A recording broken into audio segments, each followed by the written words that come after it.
robot na ginawa ng mga inhinyero ng UST makatutulong sa mga gawain sa ospital.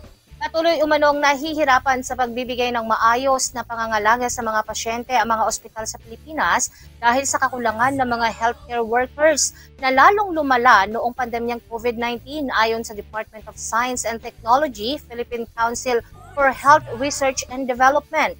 Base sa pagtataya noong 2022, ang tamang ratio ng nurse sa pasyente ay 1:12.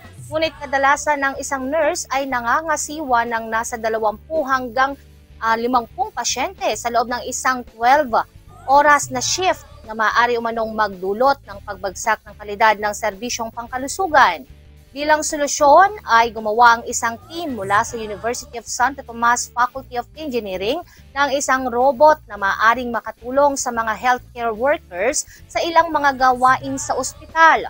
Tinawag itong LISA o Logistics Indoor Service Assistant na maaaring magdala ng mga dokumento o medical supplies, maglipat ng kagamitan sa iba't ibang lugar ng ospital, maglinis at mag-disinfect at magsagawa ng remote consultation o bilang telepresence robot para makausap ng mga doktor ang mga pasyente mula sa malayo para makaiwas sa pagkahawa ng sakit.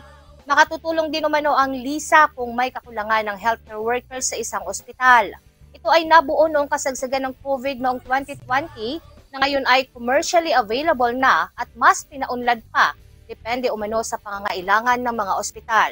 Nadagdagan din ang kakayanan ni LISA sa tulong ng suporta at pondo mula sa DOST-PCHRD kung saan gumagamit sila ng sensor para sa pagmamapa ng buong ospital at kapag na-save na sa memory ng robot, ay malaya na itong makakaikot sa pagamutan para gawin ang mga ipagagawa rito.